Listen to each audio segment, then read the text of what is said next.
Hi, I'm Dr. Nate Akpij, and in this 4 video, I'll be summarizing findings from a 2020 article, The Relationship Between Extended Foster Care and College Outcomes for Foster Care Alumni.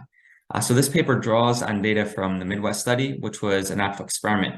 There were 3 states in the study, 1 that had extended foster care, 2 that did not, and with the help of some sophisticated statistical analyses, we were able to estimate the impact that extended foster care has on 3 post-secondary education outcomes. First, college enrollment, college persistence, and finally completing a college degree.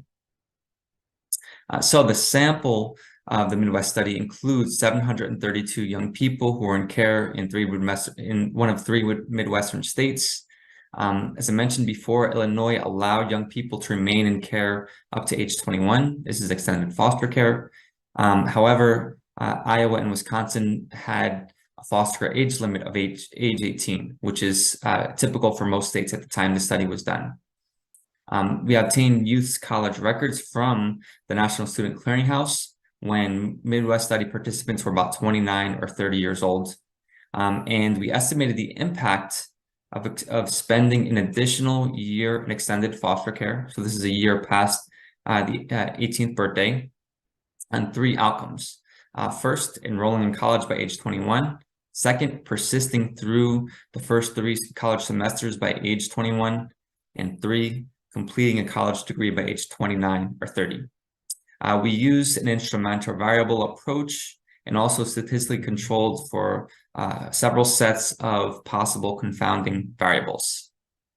And this was done to get a more accurate estimate of the impact of extended care on these 3 outcomes.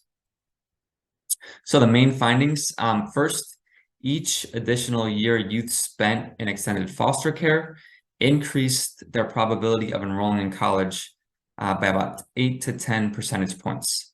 Extended foster care was not found to significantly impact the probability of persisting in college or the probability of completing a college degree. So what are the implications of these findings? First, extended foster care is found to have a strong and positive impact on increasing college enrollment. This is an important outcome in its own right. Completing some college does have some economic benefit and some employment benefit. And 8 to 10 percentage points is a pretty substantial impact. Second, the estimate that we found in this study is similar to that of the CalUT study, which found that each year in extended care increased the probability of enrolling in college by about 8.5 percentage points. Third, although extended foster care helps to meet youth's basic needs, right? It provides funding for housing. It also potentially connects them to professionals and resources. Completing college is an arduous and a long journey, and it likely requires more intensive supports and also supports that are more specific to the outcome of finishing college, such as campus-based wraparound services.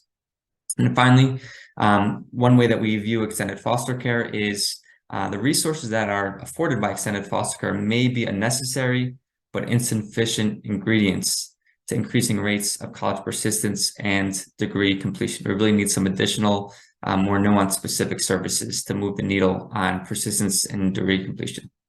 Okay, so you can check out my website for a 1-page summary of this article. You can also request a full copy of the full article and check out other 4 in 4 videos.